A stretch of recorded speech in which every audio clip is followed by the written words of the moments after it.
విడవలూరు గ్రామ రజకులకు 2003 సంవత్సరంలో పంచాయతీ తీర్మానం ద్వారా 7.83 ఎకరాల భూమిని కేటాయించారు. అయితే కాలక్రమంలో కొంతమంది ఆక్రమణదారులు భూమిని ఆక్రమించుకోవడంతో ప్రస్తుతం కేవలం 3 ఎకరాలు 85 సెంట్లు మాత్రమే మిగిలి ఉన్నట్లు రజకులు తెలిపారు.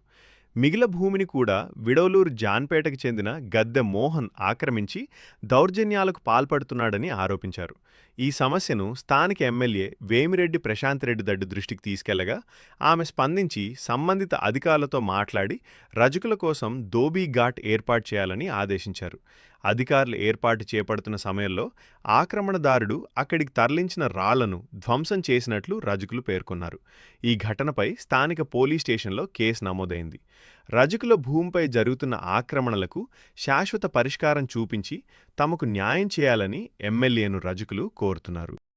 ఎకరాల 83 సెంట్లు ధోబీ ఘాట్కు గాను గవర్నమెంట్ నల్లపరెడ్డి శ్రీనివాసరెడ్డి గారి హయాంలో పాయసం సుబ్రహ్మరెడ్డి గారి అధ్యక్షతన మాకు ఆ రోజు శాంక్షన్ చేయడం జరిగింది.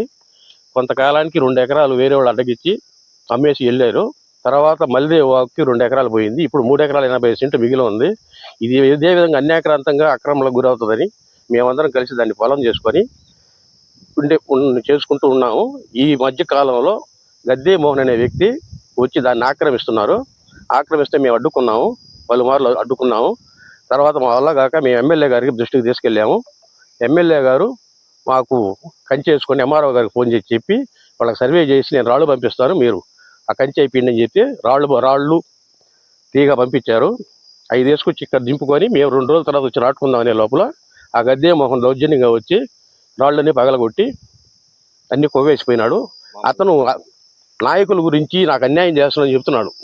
అతను అన్యాయం చేస్తున్నాడంటే ఎంఆర్ఓ ఆఫీస్ వెనక అడ్డగిచ్చున్నాడు. గతంలో అతని మీద ఎన్ని కేసులు ఉన్నాయో పోలీస్ స్టేషన్కి పోతే ఎస్ఐ గారు చెప్తారు, ఎంఆర్ఓ ఆఫీస్కి పోతే అది అడ్డగిచ్చింది లేదు ఎంఆర్ఓ గారు చెప్తారు. మా మీద ఎన్ని కేసులు ఉన్నాయో అతని మీద ఎన్ని కేసులు ఉన్నాయో ఒకసారి ఎంఆర్ఓ ఆఫీస్లో కానీ ఎస్ఐ గారి ఆఫీస్లో కానీ పోలీస్ స్టేషన్ కానీ తెలుసుకోవచ్చు. అతను నాయకుల మీద అసత్య ఆరోపణలు చేస్తున్నాడు. వాస్తవాలు అయితే ఇది కాదు. అతను ఎక్కడ ఖాళీ ఉంటే అక్కడ అడ్డగిచ్చే వ్యవహారం తప్ప అతను చేసే పనులన్నీ అన్యాయం చేసేది, ఆక్రమణ చేసేది అది నాయకుల మీద, గ్రామ పెద్దల మీద రుద్దేది. మా బోటు అన్యాయంగా ఉండేవాళ్ళ మీద నేను ఎస్సీని ఏం చేయగలరు అని దౌర్జన్యం చేస్తున్న తర్వాత మా వల్ల కాక ఎమ్మెల్యే గారిని ప్రార్థించాము. మాకు కావాల్సింది ఏం లేదండి, ఈ మా ఉండే 3 ఎకరాల 80 సెంట్లు మాకు ఒక రిజిస్టర్గా ఎమ్మెల్యే గారు దయ ఉంచి మా మీద దానికి ఒక రక్షణ కల్పించమని కోరుకుంటున్నాం. ఆయన ఏంటంటే ఈయన శేఖరెడ్డి గారు కూడా ఏంటంటే ఇది బాధ్యత చెప్పాను. 5 ఎకరాలు మాకు అన్ని కాగితాలు పంచాయతీ తీర్మానంతో మొత్తం బోరు గ్రౌండ్ లెవెల్ అన్ని మాకు ప్రతి ఒక్క కాగితం అక్కడ ప్రూఫ్ ఉంది సార్. దయ నుంచి మా రిపోర్ట్లు చూడండి సార్. మీరు అతని రిపోర్ట్లు ఏమన్నా తెప్పించండి. మీరు తెప్పించి మీరు స్టేషన్కి పోయి ఎంఆర్ఓ ఆఫీస్ కాడికి పోయి ఎవరిది వాస్తవం ఏం లేదు సార్. ఈ గ్రామంలో కొంచెం ఎంక్వైరీ చేయండి సార్. మీరు ప్రతి ఒక్క పెద్ద రైతులు అందరూ పెద్దలు ఉన్నారు కదా సార్, ప్రతి ఒక్క నాయకుల్ని మీరు కనుక్కొని ఇది సాగు చెప్పమంట.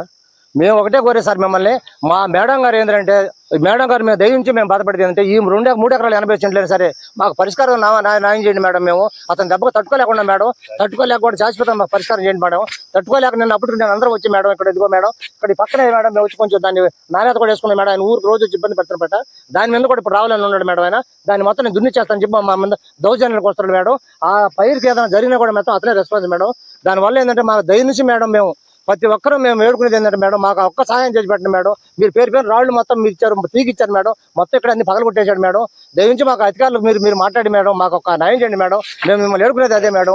శాశ్వత పరిష్కారం చేయండి మేడం. మమ్మల్ని కొన్ని ఇబ్బంది లేకుండా మాకు చేయండి మేడం. అతని వల్ల మేము ఇబ్బంది పడుతున్నాడు మేడం. కేసులు అంటున్నాడు మేడం. కేసులు స్టేషన్లో పోయి ఆయన ఎత్తకండి మేడం. ఎవరు కేసులు ఉండే మా ఎవరైనా కేసులు ఉండేవి మేము స్టేషన్ పేరు ఏదని చెప్పండి. మొత్తం ఊళ్ళో కూడా కొంచెం విచారించండి మేడం. మీరు దయవించి మీరు మనుషులు పెట్టి సపరేట్గా ఎంక్వైరీ చేయండి మేడం. ప్రతి ఒక్క ఈ రీతిలో వాళ్ళు ప్రతి ఒక్కరిని అడగండి మేడం. ఎవరు అడిగి ఇచ్చినా మేము అదే వాళ్ళని అడగతా చెప్తాను మేడం. అట్లా లేకుండా ఆయన మమ్మల్ని ఇంకెక్కడ ఆకర్షించడానికి లేకుండా ఎంఆర్ఓ ఆఫీస్ని ఆకర్షించుకుని ఆయనలో బెదిరించాడు మేడం. ఇంకా మేము ఎంత మేడం ఆయన చేతులను అదేంటి ఎస్టీ కేసు పెట్టి ఇబ్బంది పెడుతున్నాడు మేడం. దయచేసి నుంచి మాకు ఏంటంటే మీరు న్యాయం చేయాలి మేడం. మీకు తప్పక మాకు చేసాడు మేడం.